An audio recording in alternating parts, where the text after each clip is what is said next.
state of Wisconsin is known for its dairy production, lumber, snowy winters, and one of the most shocking cases of 20th century America that began in 1954. Wednesday, 8th of December 1954 was a cold snowy morning in Pine Grove, Wisconsin, and the day began like any other for Mary Hogan. She awoke in her bedroom, which was attached to the back of her tavern, got ready, and opened like normal. All of her regulars showed up, including the man who had recently become fixated on her. She wasn't bothered by his attention, as she had her fair share of relationships and marriages over the years. He was a well-known local who sat alone at a bar and drank coffee rather than beer. He never caused her any trouble, so in her eyes, he was welcome to stay. As the day moved along, the bar became less and less crowded, until the only people who remained were Mary and the man who sat alone drinking coffee. Mary busied herself with tavern duties, while she made small talk with the regular. Unbeknownst to her, the regular had pulled a pistol out.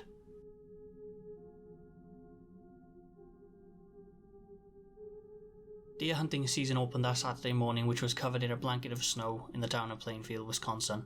It was the 16th of November 1957, and just under 3 years since the disappearance and presumed murder of Mary Hogan, whose body and killer had still not been found.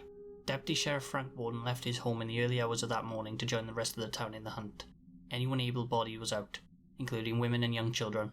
After a whole day out, Frank and the rest of the participants began to return to town. Frank came home empty-handed but wasn't dismayed. Hunting season had just begun, so he had plenty of time to catch himself a deer and compete in the seasonal challenge for biggest buck in town. Frank arrived at his family's store at around 5 PM and was surprised to find that the door to the store was locked. When he took a look inside, the store was dark with no sign of Bernice. Perplexed, he made his way over to the gas station across the road to ask owner Muschinski if he had seen or heard anything. Muschinski told Frank he saw Bernice open the store this morning at 9 AM, but saw it closed not long after at around 9:30 AM. He wasn't surprised, as he knew Bernice regularly leave the store to run errands. Alarm bells began to ring in Frank's mind. He knew Bernice would leave to run errands, but not return all day was out of character for her. He quickly drove home to retrieve his own keys to the store. Returning, he unlocked the door to the Warden's store. His mother, Bernice Warden, was missing. Bernice was born on the 9th of May 1899 to Agnes and Frank Conover in Canton, Fulton County, Illinois. She was the second child of 4 in the Conover household, and within the year the family moved to Plainfield in Wisconsin. Her father opened the Warden hardware store sometime during the early 1900s, which originally started as a harness store. By the 1920s, the store was co-owned by Frank Conover and Leon Francis Warden, and was one of the oldest stores in Plainfield. Bernice married Leon and had 2 children with him, Frank Ernest Warden in 1922 and Miriam Elizabeth Warden in 1925, with Leon buying out his partner's share in 1929, but unfortunately, Leon passed away 2 years later in 1931 and Bernice assumed control over the store.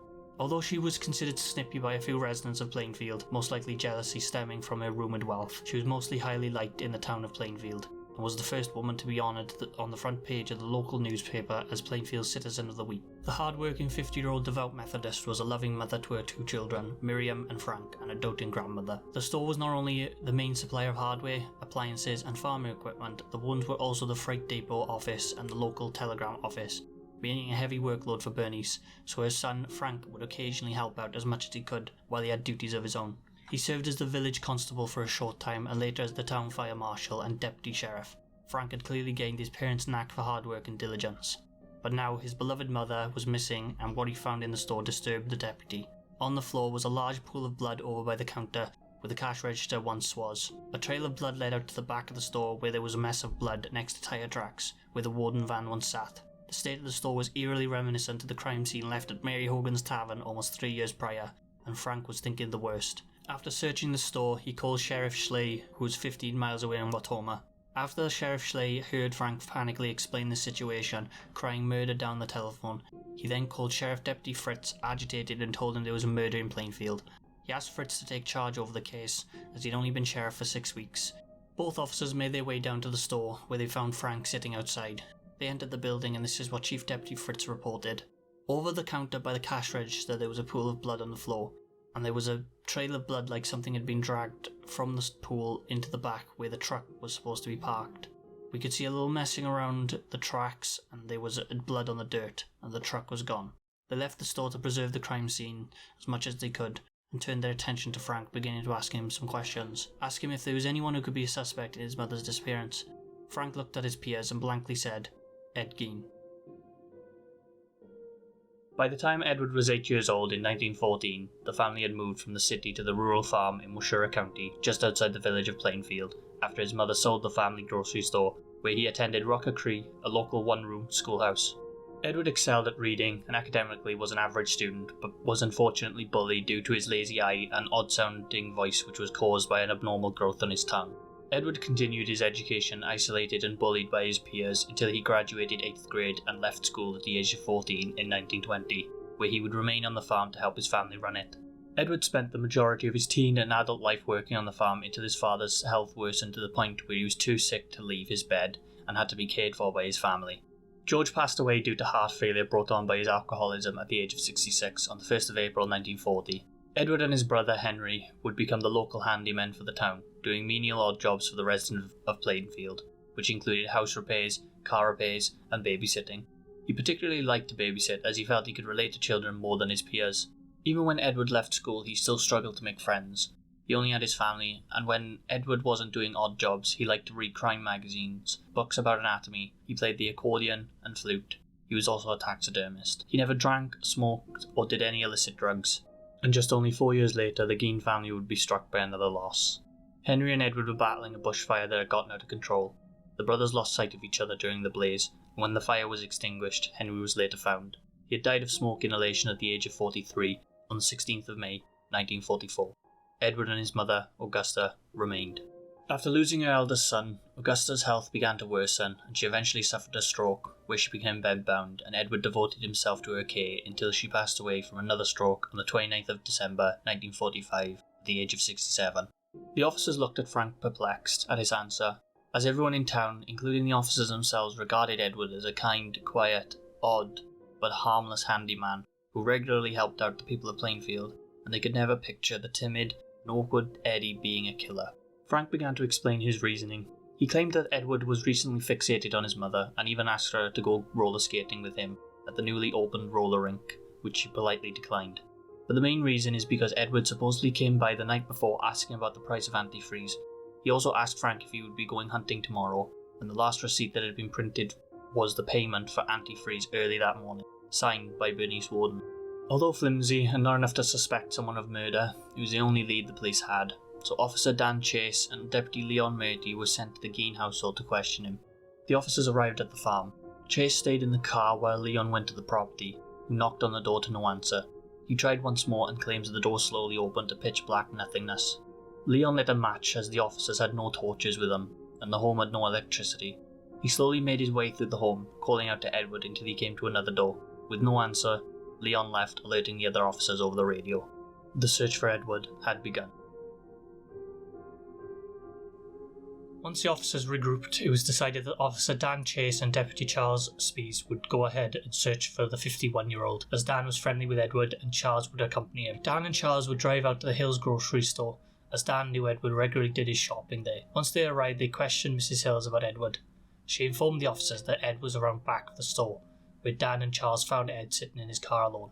Dan questioned him on his whereabouts that day, to which Edward answered, but when Dan asked him to repeat his alibi, Dan told him his story had changed. When Dan pointed this out to Edward, he supposedly said, "They're framing me." Confused, Dan asked him to elaborate. Edward sheepishly answered, "She was murdered." "Who was murdered, Eddie?" Dan questioned, to which Edward answered that he had heard it. Dan and Leon radioed in, letting the rest of the officers know they had the suspect in custody, and were taking him to Watoma jail to place him in a cell. When Captain Shopoyster and Sheriff Schley received the message, they decided to drive up to the Gein residence to check the place out. When they arrived at around 8 p.m, they found the door to the house locked, so they tried to find another way inside. So they inspected the woodshed door, which was unlocked. As Shopoyster tried the door that led from the inside the woodshed into the house, Schley took a look around the rest of the shed. Schley scanned the darkened room with his lantern. The soft orange glow dimly lit just an arm's reach out in front of him, until the light glided over an odd shape that caught his attention. He slowly shifted forward, inching closer to the shape until they came into full view. It was the naked, decapitated body of Bernice Warden, hung by her ankles from the ceiling and gutted, dressed like a deer, with 3.5-foot rods inserted down her ankles. Her hands were tied to the side, and the centre of the rod was attached to a pulley on a block and tackle. Once the shock and disgust settled in, the two officers rallied the rest of the officers to help them search the Gein household. While this happened, Edward had his fingerprints recorded and was placed in a cell, and Leon left to join the rest of the officers at the Gein residence while Deputy Dan Chase stayed behind to watch the cells.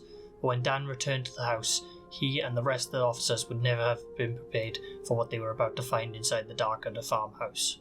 Some of the officers entered through the door inside the woodshed that led to the house, while the rest cordoned off the house from the public and organised someone from crime labs to come to the house and the warden's store to collect evidence. The Gein household had no electricity, so the officers had to explore the Gein household equipped with only flashlights and lanterns. They immediately took notice of the state of the home. It was dishevelled.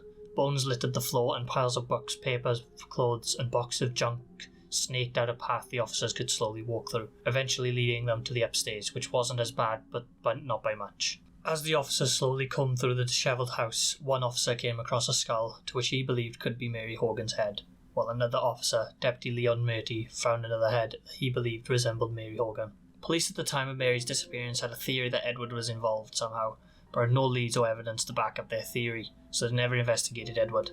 It seems the suspicions were correct when one of these heads was confirmed to be Mary's.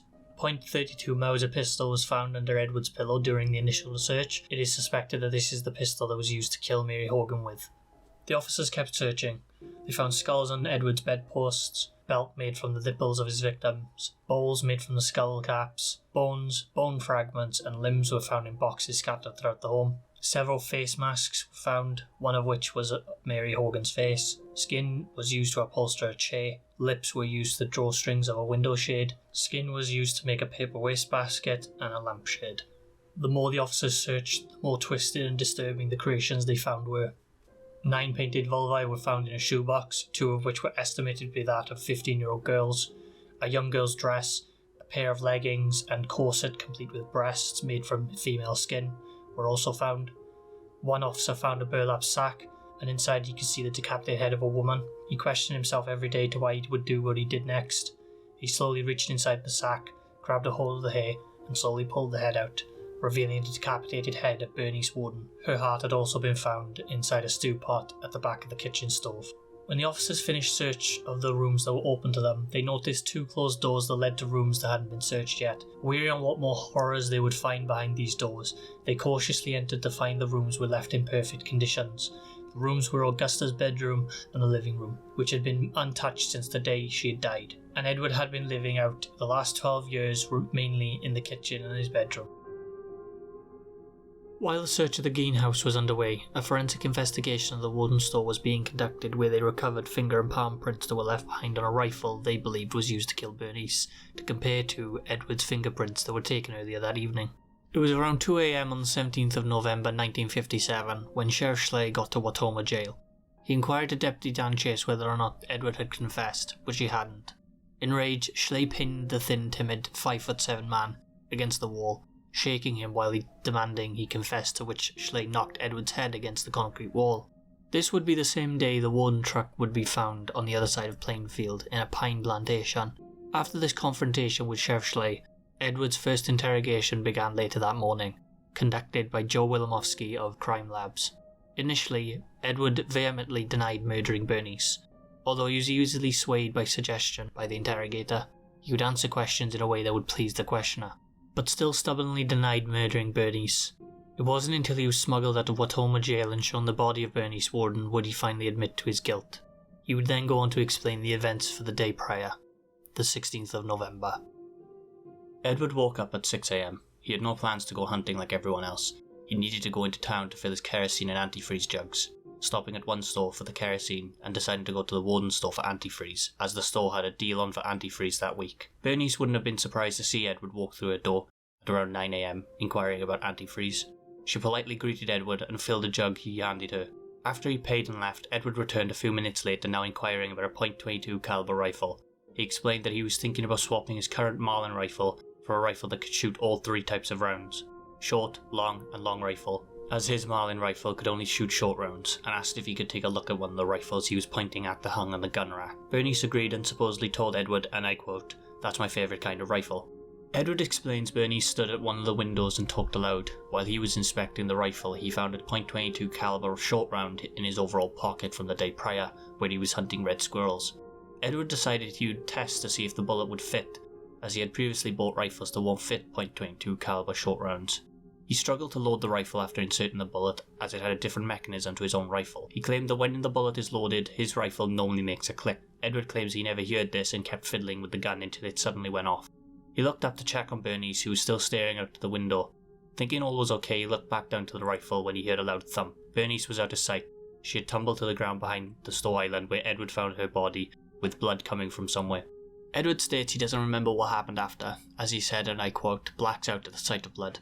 He also admitted to being the one who killed Mary Hogan in a bar 3 years prior, explaining he doesn't really remember what happened. Mary J. Cooven was born 1899 in Austria, who reportedly immigrated to the United States of America in 1914 with her sister and father. She gave birth to a child in 1919 to Joseph Medved, who she married 3 years later in 1922, and subsequently divorced in 1925. Sometime between 1925 and 1935, she reputedly married and divorced a man named Joseph Hogan, taking his name in the process, and then married Louis Peck in 1935, divorcing him in 1939. The 55-year-old ran a tavern in Pine Grove for several years and lived alone in the bedroom and kitchen behind the tavern before her murder in 1954 at the hands of Edward Gein. Willis Waterman went over to the Mary Hogan's tavern at around 5 o'clock and noticed a knocked over chair near some blood on the floor and couldn't find Mary. He promptly called the police, who arrived shortly after and began an investigation of the area, only finding a few pieces of evidence that pointed to foul play. A pool of blood, a trail of blood leading out the back which indicated she was carried, stopping next to tyre tracks. The register was left open and money was missing, a tipped over chair near the blood, a single fingerprint in the blood, a coffee cup on the table, and finally 1.32 caliber casing, which was green on the bottom, indicating age, and could only be used in a pistol. The blood trail left indicated that Edward carried Mary out of the tavern rather than dragged, so at the time it was theorised that Edward may have had an accomplice, as Mary was described as being a large woman and it would have been difficult for Edward to carry her out of the store by himself, due to his size being only 5'7" and very skinny. Dan Chase claims that Edward supposedly had a friend who went insane just shortly after her disappearance and died in a mental hospital not long after, who was theorised to be the accomplice that helped Edward carry her body. This was never proven and never followed up on, as Edward admitted to being the one who killed her. An excerpt of Edward's interrogation with Joe Wilamowski from Judge Golmer's book, Edward Gein, America's Most Bizarre Murderer, reads as follows. What do you think of Mrs. Warden? I liked her that way. She was nice. I did take her for the resemblance of my mother. Her height and everything was the same, and she had resemblance in her cheekbones. Were your feelings about Mary Hogan the same as you had towards Bernice? That's right. And what was that feeling? Every time I went there she was friendly and nice. What about Mary did you find that was the same as your mother? That friendliness. And thinking it over now, I believe she must have been about the same height and everything. Could you have taken Mary and put her in a casket that had formerly been occupied by some other woman? Could be. His replies were very evasive, saying sentences such as, I did not kill anyone that I know of. To my knowledge, I didn't do that, and in a way, I can't remember about it. I might have done something, but not to my knowledge. Edward's reasoning for murdering and taking these women stemmed from his relationship with his mother. Augusta Wilhelmine Lurk was born 21st of July, 1878. She was one of 8 children born to Amalia and Frederick Lurk in La Crosse County, Wisconsin. Her parents were German immigrants from Prussia and devout Lutheran, who believed that all human thoughts and actions are sinful, and all of humanity deserved to burn in hell. She dictated their beliefs onto her husband, verbally abusing George Philip Gein, who was born on the 4th of August 1873 in Coon Valley, Wisconsin. As an orphan, he had very little education and went into work as soon as he was old enough. For a time in La Crosse County, he worked as a carpenter for the railroad and for La Crosse City Power Plant. The couple married on the 11th of December 1900, and while George struggled to hold down his job due to his severe alcoholism, Augusta owned and ran a local grocery store in La Crosse County. Augusta gave birth to their first son, Henry, a few weeks later on the 6th of January 1901, and 5 years later Edward was born on the 27th of August 1906, where he and his brother would be subjected to not only verbal and physical abuse from his father, but isolation from his mother's religious ideologies were drilled into them, where she believed all people were sexual deviants, especially women. They moved to the Gein farm in 1914 because Augusta wanted to move her children to somewhere more isolated to protect them from the immoral city of La Crosse. It was here where Edward experienced the worst of his childhood trauma, where he would regularly be bullied and any friends he did make were badmouthed by his mother, who would then force him to stop contacting them. With this and the constant abuse from his father, Edward became overly attached to his mother, his only friend.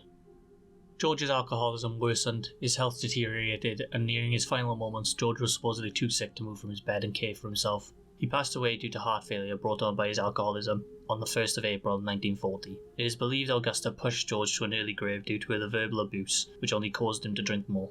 Next came the death of Henry on the 16th of May 1944. He passed away from smoke inhalation while fighting a bushfire with his brother. This event caused Augusta's health to worsen. After the stroke, Edward dedicated his entire time to looking after his beloved mother, and with her second stroke, taking her life on the 29th of December 1945, Edward was all alone. Edward's mental health spiraled, with no one to keep him company and feeling used by his neighbours, as they would only contact him to take advantage of his kindness. For example, he would be happy to hear a knock on his door, thinking someone was coming to see him, but be dismayed when he'd learn they only came over because they needed him to do some menial job for them or borrow something off of him. Edward even claimed that some neighbours wouldn't pay him after the work he had done for them. All this brought Edward to breaking point. He needed companionship. Edward was then questioned in regards to the disturbing creations and body parts that were found littered throughout his home. Edward admitted he'd began grave robbing from 1950 to around 1955, and he had robbed 9 to 11 different graves from 3 separate cemeteries: Plainfield Cemetery, Spiritland Cemetery, and Hancock Cemetery. He would read the most recent obituaries in the local paper and specifically look for recently deceased women around the same age of his mother. And when night fell, Ging would creep into the graveyard and dig. He remarked that he wouldn't always take the whole body, just parts that he wanted, and only once he could remember almost being caught by a couple taking a midnight stroll. In his interrogation, Edward named off graves he could remember desecrating: Mrs. Sherman, Adams, Bergstrom, Everson, Mrs. Foster, and Mrs. Beggs. He was then questioned about what would happen to the bodies when he got them home. He was asked if he ever had sex with the bodies. Edward denied ever having any sex with the bodies because his mother forbade him for ever having sex, and the smell was supposedly too much. However, he did admit sometimes placing a vagina over his penis, and he never admitted to consuming any of the bodies. Finally, Joe inquired about the skin leggings and corset and what he would do with these. Edward admitted that under the cover of night he would actually wear them and wander his farm. The interrogator now needed to ascertain whether Edward was telling the truth in regards to the grave robbing, because if he was lying, who were his other victims and how many of them were there? They began to question him in regards to a number of prolific unsolved disappearances that happened around the time Edward was supposedly grave robbing, starting with Georgia Jean Weckler. The 8-year-old girl was born on the 28th of January 1939. She disappeared from Fort Atkinson, Wisconsin, where she was last seen around 3:30 p.m, near her home by a neighbour who dropped her off part way. She mentioned she was going to go pick flowers from the forest nearby for May Day. Georgia was last seen by the same neighbour collecting mail from the mailbox outside the family house. At first, Georgia's mother wasn't worried about her daughter who had not returned home yet, as she assumed she was with her father. But when he returned from work without Georgia and had not seen her all day after he dropped her and her siblings off at school that morning, they began to search for her. Her parents were adamant that Georgia wasn't likely to get lost in the forest near their home because she was a first-year 4-H club member. 4-H clubs are learned by doing educational program for the youth. Initially, the police theorised she was being held for ransom as her family was quite wealthy. When days passed with no communication from her abductors, the police changed their theory that she had been actually abducted by a sexual predator. Weirdly, Georgia supposedly claimed that she had a fear of being abducted just days before her actual kidnapping. 5 years later, on the 1st of September 1952, Victor Travis and Ray Burgess were in this area to hunt before they mysteriously disappeared. Not much is known about the two, nor what they were hunting. Supposedly Edward became friendly with the two and apparently offered to take them hunting. It isn't known whether or not the men took him up on his offer. A few days later, Victor's jacket and dog were found in the forest near Edward's home, and neighbours had complained about a foul smell coming from the farm, and when Edward was inquired about it, he told them he was burning rats.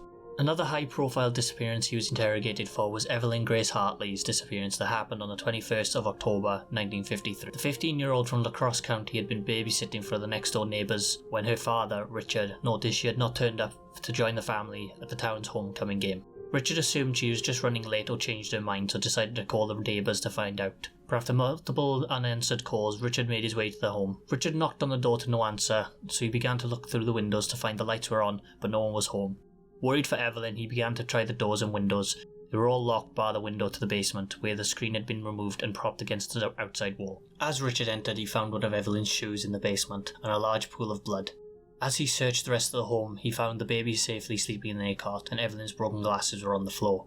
But Evelyn was nowhere to be found. Richard promptly called the police, who took some of the blood for testing, which was found to be the same blood type as Evelyn's. A blood-stained jacket was found, and they found Evelyn's other shoe not far from the property, where they assumed she was put inside a car and taken away. Evelyn's disappearance sparked one of the largest searches in Wisconsin at the time. 31 different communities in Wisconsin were shown a jacket stained in the same blood type as Evelyn's, which is presumed to be the abductors. Police efforts to find her have included her featured in the Charlie Project and the Soddy Daisy Roots Project, and a reward that reached $6,600, equivalent to $67,000 in 2021, was put up for any information that could lead to finding it. Evelyn lived in La Crosse County, only a few blocks away from Edward's auntie, who he was visiting at the time.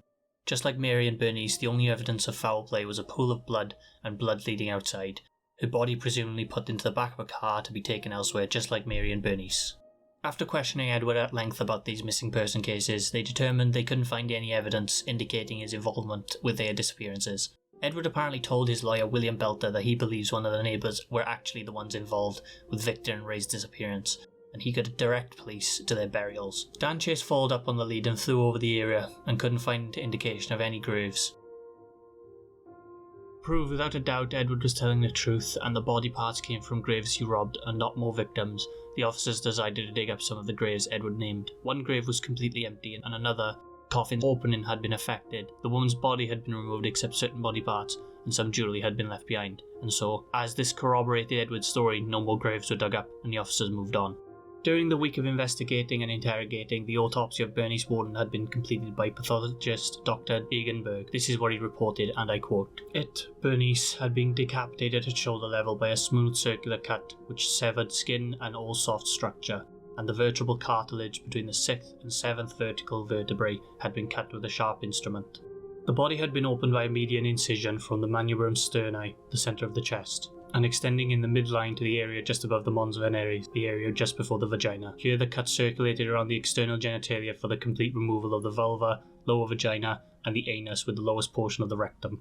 The examination of the outer genitalia revealed no evidence of trauma, and no conclusion could be reached whether or not sexual intercourse had taken place. The body's cavities had been completely eviscerated together with most of the diaphragm. There was a deep cut above the Achilles tendon of the right leg, and a pointed crossbar made of rough wooden stick covered by bark had been forced underneath the tendon. The left side of the crossbar had been tied to a cord which was tightly fastened to the cut of the left leg above the heel. This cut had severed the Achilles tendon and had necessitated the tying with cord to hold the body securely to the crossbar. The empty body cavities were glistening and free from blood and appeared as though they had been washed. It had apparently not been a contact nor a very close shot. The other head trauma had occurred while blood still circulated. Death had apparently occurred very shortly after, seconds or minutes after the shot had been fired.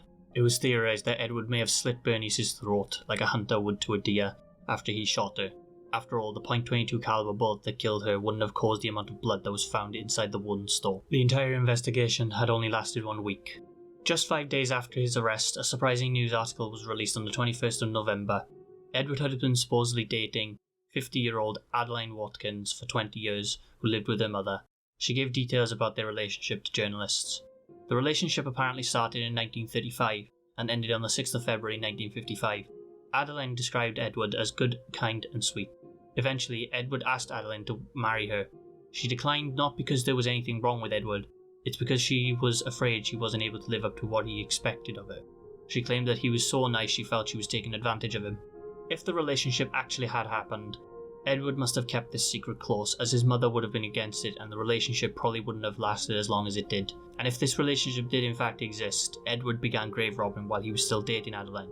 Now that the investigation had concluded, he just had to wait for his trial, while he was being detained at Central State Hospital in Waupun for 1 count of murder for Bernice Warden, which was held less than 2 months later on the 6th of January 1958.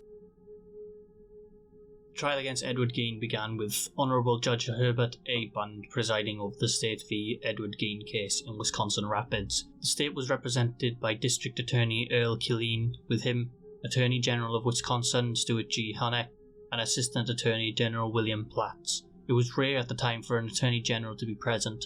His presence displayed how important this case was, and William Belter was Edward's counsel. A decision of Edward's insanity immediately became the point of focus for the courtroom.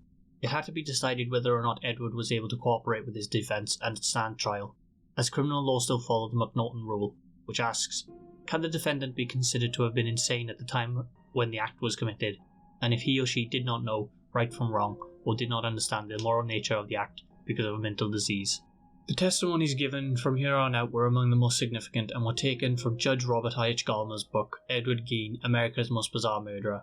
William Belter called one of the first witnesses, Dr. E.F. Schubert of Central State Hospital, to give testimony regarding if Gein could cooperate with his counsel. Dr. Schubert thoroughly examined Edward physically and psychologically during his time at Central State Hospital.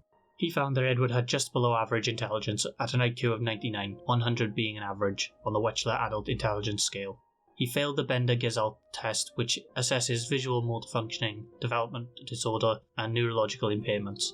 The Rorschach ink blot indicated he was suffering from a mental disorder, and figure drawing suggested he was withdrawn and having an expansive fantasy life.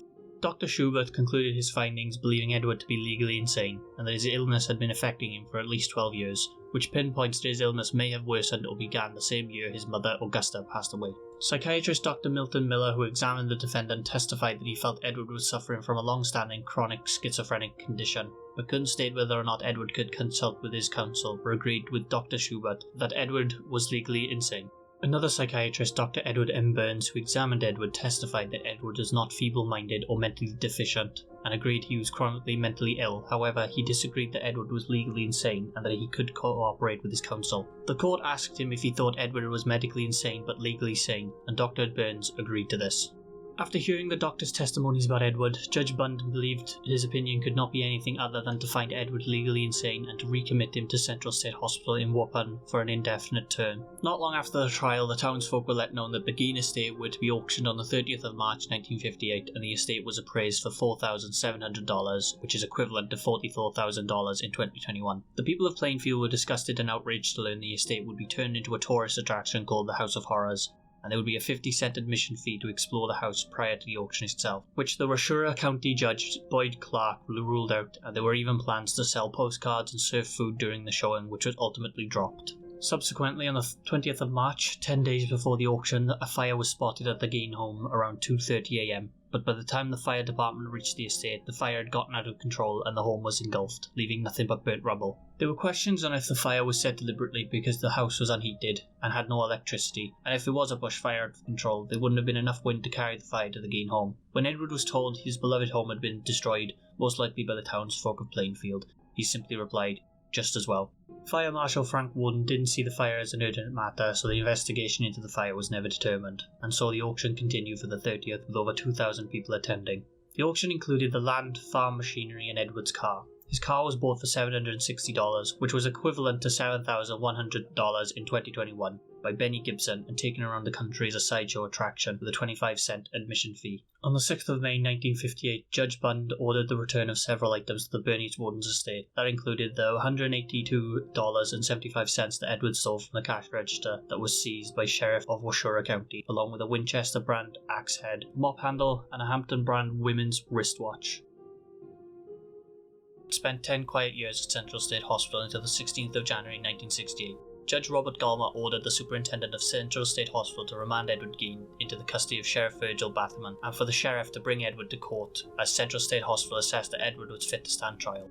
The second trial would take place on Monday 22nd of January at Wautoma at 1 p.m, with Honourable Judge Gallmer presiding over, and the state of Wisconsin would be represented by Howard Dutcher, the District Attorney for Washura, and Robert Sutton, Assistant Attorney, State Attorney General's Department. Judge Gallmer now had to appoint someone to be Edward's defence counsel, and Edward put forward a petition to propose he'd like to be represented by William Belter of Wautoma, who proposed to permanently resign his role to represent him.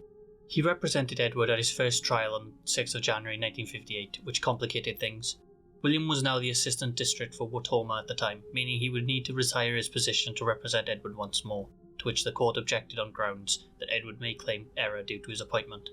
Gallmer took this into consideration, but ultimately pointed out that there had been 10 years since the last trial, and William may have knowledge that could be invaluable to the defendant. Judge Gallmer had this to say, and I quote, "I have a very strong duty to make sure that the defendant gets the best possible representation." So he let William file his resignation and signed the order appointing William as Edward's defence counsel. They moved on to discuss whether or not Edward should be remanded to county court for a preliminary hearing, and if the court should hear testimony as to the defendant's capacity to stand trial. Judge Gallmer decided to agree with the assessment given to him by a Central State Hospital and proceed with the trial and take no testimony. William wanted to confer with his client, so Judge Gallmer decided to take recess.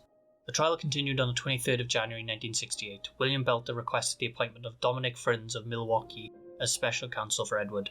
Friends was a skilled and experienced attorney in the criminal field and was quickly appointed by Judge Gallmer. Friends made the first of many motions to come: dismissal of complaints that was insufficient under 1968 law while it was sufficient under 1958 law. Judge Gallmer denied these motions and the issues went to Wisconsin Supreme Court, where Judge Gallmer's decision was made valid. By the time these motions had been decided by the Supreme Court, it was now the 24th of April 1968.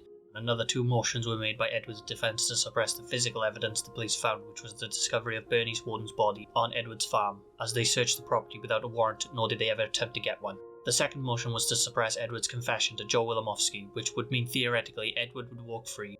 His first-degree murder charge would have been dropped. Judge Gallmer decided not to suppress the physical evidence, as police had strong proof that foul play had happened, but he did allow the suppression of the confession given to Joe Wilimowski, largely due to Sheriff Schlee's treatment of Edward prior to the interview, and due to how suggestible he was when under question. By the time all the motions had been considered and decided upon, 7 months had passed. It was now the 6th of November 1968, and prior to the trial, Edward's defence waived the jury to try the case before the judge on 1 count of murder in the first degree, 1 count of theft, the cash register. Judge Gallmer eventually dismissed the theft count, as the state simply couldn't provide the necessary evidence of. Even though the cash register was found 10 years ago in the Gein home, it appears to have been misplaced during the 10 years between trials. The case was to be tried as a bifurcated trial, which would mean the court would try the murder charge, and if Edward was found guilty, then they would decide the sanity charge. Alan Wilimowski was at question to try and prove or disprove whether or not Gein's claim that the gun accidentally misfired resulted in the death of Bernice Warden. He confirmed that the bullet was fired from a Marlin Remington .22 rimfire caliber, model 121 slide-action rifle, that stood up barrel upwards in the rack. The gun itself was in perfect working order. It even included 2 safety measures, a mechanism behind the trigger and a built-in feature at the bottom of the gun that requires pressing a lever. The court argued the 2 safety measures and condition of the rifle proved that the gun could not have possibly misfired or Edward could not have accidentally shot Bernice Warden. Next, Jan Beck from Crime Labs testified and confirmed the finger and palm prints found on the rifle that shot the .22 caliber round that killed Bernice Warden matched closely to Edward's finger and palm prints. Specifically, his left middle fingerprint was found on the gun's receiver. The trial was then adjourned to the 12th of November 1968. Dr. Miller testified what reason Gein would have to kill and mutilate these women, and he came to the conclusion that after Edward lost his mother in 1945, he tried to fill some form of companionship Edward was missing in his life with his macabre acts against these women, who all bore similar attributes to his mother. It was now time for Edward to testify. He was questioned at length as to how the rifle could possibly misfire, considering its perfect condition, the 2 safety measures that were in place. He continued to explain how he handled the rifle after Bernice handed it to him, showing the courtroom how he did this. He claims he was figuring out how to load the rifle to make sure it could shoot .22 short caliber rounds, as he purchased rifles that couldn't shoot .22 short rounds before. Edward explained he found a bullet that had been left in his overalls front pocket from the day prior when he was out hunting red squirrels. He struggled to load the rifle after inserting the bullet, as it had a different mechanism to his own rifle. When the shell enters the chamber, it would make a click sound, indicating the rifle was ready to fire. Edward claims he never heard the click and subsequently kept trying to get the bullet in the chamber, when suddenly the gun went off. Bernice was standing when he looked over to her, but when he looked back down to the gun, he heard a noise come from where Bernice was. He looked back to where Bernice was standing and she was out of sight. Bernice had fallen to the floor behind one of the shop islands. When Edward went to investigate, he found Bernice on the floor with blood around her. He didn't know where the blood was coming from, but he did know there was blood by her head. And when he was asked if he dragged her body out the store, he claims he doesn't remember, as he blacks out whenever he saw blood. The trial continued the next day, the 13th of November 1968, with the most notable witness taking the stand to testify, Frank Warden. Frank warned Judge Gallmer that there may be a possibility that if he saw Edward, he might not be able to control himself. So Judge Gallmer asked the defence to either take Frank's testimony in the courtroom and have Edward await outside, or take Frank's testimony outside and leave Edward in the courtroom. However, it is the law for the defendant to be present for all testimonies. It was decided between the court and defence that Edward should sit outside the courtroom while Frank testified with the door open so he could listen in. Although he was the main reason Gein was arrested and caught, Frank's testimony was very brief. The court asked if he saw Edward on the 15th of November 1957 in Warden's store, and if Edward asked him if he was going deer hunting the next day. He claims he did, and the court asked him for his reasons as to why he suspected Edward, to which Frank explained that Edward had been spending a long time around his mother in the store when she was running the shop, to which led Edward to asking Bernice on a date to the local roller rink. Bernice declined, and Frank assumed Edward took this to heart and decided to harm his mother for rejecting him, and the fact the last purchase made at the store was antifreeze, and Edward inquired about the price of antifreeze the night before, led him to the conclusion that Edward was involved somehow. The court waived the cross-examination of the witness, and Frank left with no disturbance during his testimony. The final day of the second State v. Edward Gein trial rolled around on the 14th of November 1968, and the court had made their decision. The court acknowledged that Edward had no plan on killing Bernice that morning because he could have easily gone into town with his own rifle as it was hunting season, so no one would have questioned him. The court acknowledged that due to the events after killing Bernice, Edward, while holding the gun, something changed within him and decided to kill her then and there. With his decades of experience for hunting squirrels that started when he was just 8 years old, it would have been easy enough for Edward to shoot Bernice in the head with pinpoint accuracy, finding Edward Gein guilty of 1 count of first-degree murder. And finally, Judge Garmer had to make his decision. With the court's decision and testimonies from Dr. Miller, Dr. Schubert and Dr. Crawley's psychiatric evaluation of Edward, all the other witness testimonies made, and the fact the case was tried as a bifurcated case, Judge Garmer found Edward Theodore Gein not guilty by reason of insanity and was to be recommitted to Central State Hospital for life. The court reporter Jerry Brillowisk took and transcribed 581 pages of testimony. 19 witnesses testified, 87 exhibits were received, and 529 exhibits were marked. The 5 testimonies outlined in this case are among the most notable of the 19 testimonies. With this decision, Mary and Bernice's family and the people of Plainfield affected by Edward's crimes believe Edward was never actually punished and got off lightly for the crimes he committed, and felt his punishment should have been much harsher. Gein would spend most of his life in Central State Hospital until the 72-year-old was moved to Mendota State Hospital in 1978, where he would remain until his eventual death on the 26th of July 1984 at 77 years old, of respiratory failure brought on from lung cancer. His time at these hospitals was peaceful. He would spend most of his time reading. Edward was then buried in Plainfield Cemetery between his mother and his brother. The gravestone had been vandalised multiple times until it was stolen. It was eventually recovered, but it wasn't put back, so now Edward rests at an unmarked grave. After Edward's arrest and the discovery of what was found inside his home became widespread knowledge, a type of black comedy joke named Geiners became popular with the resident of Plainfield in reference to Edward's macabre and twisted actions. Theorised that Edward may have murdered his own brother as well. Henry and Edward were battling a bushfire that had gotten out of hand, and the brothers supposedly got separated. When the bushfire was extinguished, Edward made his way into Plainfield to find the police to help him find his brother. The police organised a search party to help look for his brother. Curiously, Edward actually brought officers directly to his corpse, but the earth around him hadn't been touched by the fire, and interestingly, there were bruises on his brother's head. The police never suspected foul play, as they never could imagine someone as harmless as Edward being capable of murder, especially his own brother, and later the county coroner would list cause of death as asphyxiation by smoke inhalation. It's never been proven, but some speculate Edward murdered his own brother, and his motive for doing so was because Henry thought of Edward's and Augusta's relationship as unhealthy, and had confronted their mother sometime before the bushfire started. It's theorised that Edward was infuriated that someone could treat his beloved mother that way, so while the bushfire raged on, he killed him and tried to disguise it as an unfortunate accident, which worked. The crimes and behaviour of Edward Gein influenced the creation of a number of notable fictional characters, such as the Norman Bates character in Robert Bloch's 1959 novel Psycho and Alfred Hitchcock's 1960 film of the same name based on the novel. The Leatherface character in Tobe Hooper's 1974 film The Texas Chainsaw Massacre, the Buffalo Bill character in Jonathan Demme's 1991 film The Silence of the Lambs, along with a long list of media based around Ed Gein, and even a rock band named themselves after the murderer. Edward's ghoulish crimes earned him mass infamy in the media, gaining him a multitude of aliases, such as the Butcher of Plainfield, the Ghoul of Plainfield, the Plainfield Ghoul, the Mad Butcher, and the grandfather of Ghoul. It seems as though the stay at Central State Hospital had done Edward a lot of good to his mental health, as he never caused any trouble, and when looking at photos of him at the trial in 1968, Edward looked a lot healthier. If you were to be shown the photos with no context, you'd probably think he might have been a lawyer. Although he had been tormented by his mental illness and ruined 2 families' lives, it seems he died peacefully in the end. The same unfortunately couldn't be said for his victims. Rest in peace, Mary Hogan and Bernice Warden. What was done to you both was cruel and horrifying.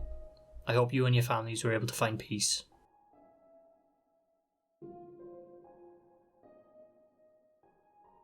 Thank you so much for listening to the Unsettling True Crime Podcast, and as a thanks from us at Unsettling, if you check the description of this episode and follow the link, you'll be taken to a Google Doc used to document our research into this case. This includes things like a timeline of events, investigation information, evidence, suspects, sightings, any unusual developments, theories, maps, photos, and finally the script used for this episode. You will also be able to comment and share your theories or link any articles with important information we may have missed on this case.